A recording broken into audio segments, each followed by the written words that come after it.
year is 1998.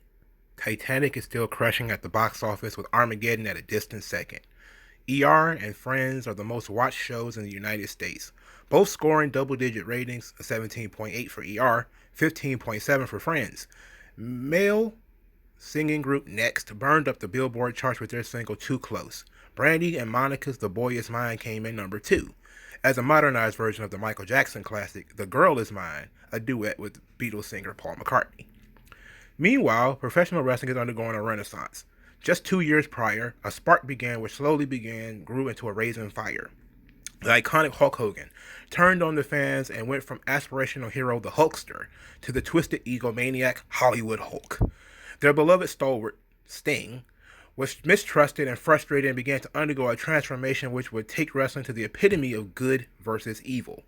In 1996, Stone Cold Steve Austin, a middling heel in the WWF, blasphemes by dropping the now legendary Austin 316 promo, a promo which began to change the face and attitude of the business. A year later, two more heroes would fall, as Bret the Hitman Hart would turn his back on America and espouse the superiority of Canada. The Heartbreak Kid Shawn Michaels would degrade the business and his co-workers with sophomoric humor and cutting wordplay, creating a generation of proud degenerates. In 1998, the NWO are 2 years into their dominance at WCW, selling an absurd number of t-shirts and expanded to create the Wolfpack. Bill Goldberg is the hottest wrestler in the world. His undefeated streak is the talk of the business, and his triumphant Georgia Dome match with Hulk Hogan draws 40,000 people in attendance. On the other channel, Stone Cold Steve Austin has proven to be a bona fide superstar and a household name following his win of the WWF title from the fading star of Shawn Michaels. The fall of HBK opened the door for a new regime of the WWF. His pal Triple H will form the DX Army, aligning himself with the returning Sean Waltman, who would later be known as X-Pac, and the growing stars of Road Dogg Jesse James and Badass Billy Gunn. Outside of the wrestling mainstream, a revolution has formed.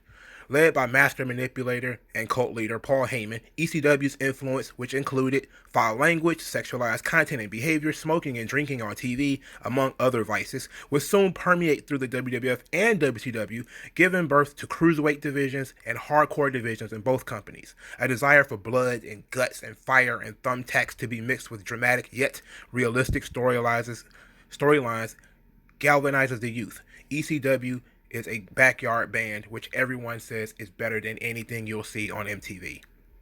Wrestling would never be more popular than it was in 1998, though it would be more financially successful. It was a pop culture phenomenon, and then the industry just stopped growing.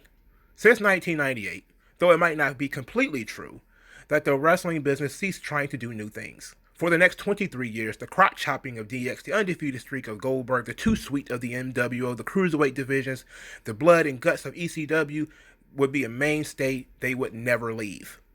Over the years, the NWO was resurrected numerous times, all to greater degrees of failure. All the undefeated streaks in the world failed to capture the imagination and the energy of Bill Goldberg's. Cruiserweight divisions were malformed and pigeonholed, and the DX's brand of vulgarity and crude humor became the lifeblood of the WWF until he decided to clean up his act in the late 2000s. The business would never be the same again, but at the same time, all these ideas never went away. Here, in 2021, we have Bill Goldberg, at 55 years old, primed and ready to face Drew McIntyre for the WWF Championship in the Royal Rumble. The upstart organization, All Elite Wrestling, AEW, signs former NWO antagonist Sting at 61 years old, and features him prominently on their shows. AEW also reunites the Bullet Club, a group which utilizes the trademarks of the old NWO and DX, a group that was founded in somewhere around 2012. Over on Impact, of course, Tommy Dreamer proposed a six-man tag hardcore match with former ECW alum Rhino as his partner to team up to bludgeon a couple of heels. Wrestling needs to kill the 90s. No more ECW nostalgia runs, no more DX, no more NWO parodies, no more Goldberg, no more Sting. It all needs to go away. Something actually new needs to form. Actual fresh ideas need room to grow. Think about this. Every wrestling company nods to 1998 in some way. They have done some kind of ECW reunion or homage. They have their own quote-unquote Stone Cold character who drinks and talks tough or is a straight shooter, like, James Storm or Ken Anderson or John Moxley. They have either resurrected DX or the NWO or stole enough elements from them where there really is no originality, aka the Bullet Club. Or they have lighter weight divisions for guys to do acrobatics in the opening match, and every single company has introduced the garbage can lid as a weapon. This isn't to say that the 90s created these problems. Hardcore wrestling predates ECW by decades. Lighter wrestling classes, also dubbed cruiserweight divisions, were also prominently in the past. And foul-mouthed tough guys has always been prominent in the business in some form, but never have these ideas been so popular and so mainstream. Certain concepts in wrestling are wrapped in the 90s, encased in amber. And there's no surprise that the audience began to wane over time. How long can 1998 be? So far, it's been 23 years. Just like you can't replicate the success of Titanic or ER, you can't replicate the success of wrestling in 1998.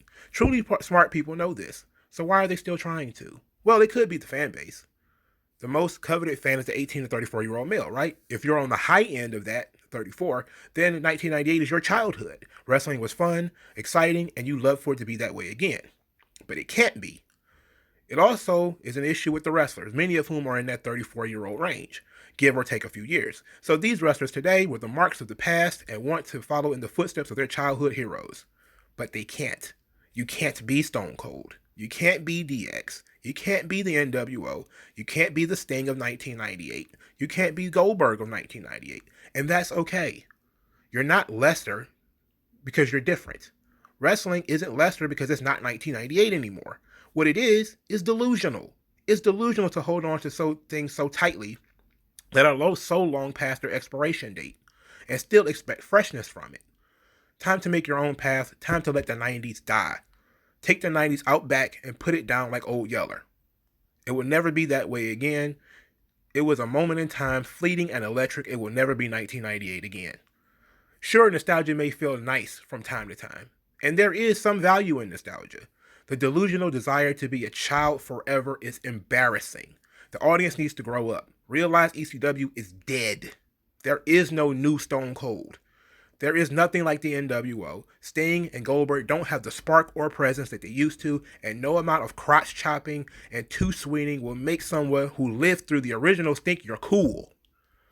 The Bullet Club is, at best, an NWO cover band. At worst, they are marks who still dream being like their childhood heroes. Goldberg is a faded star holding on to relevance where little remains. Sting is a gunslinger with a rusted pistol and not much left in the chamber.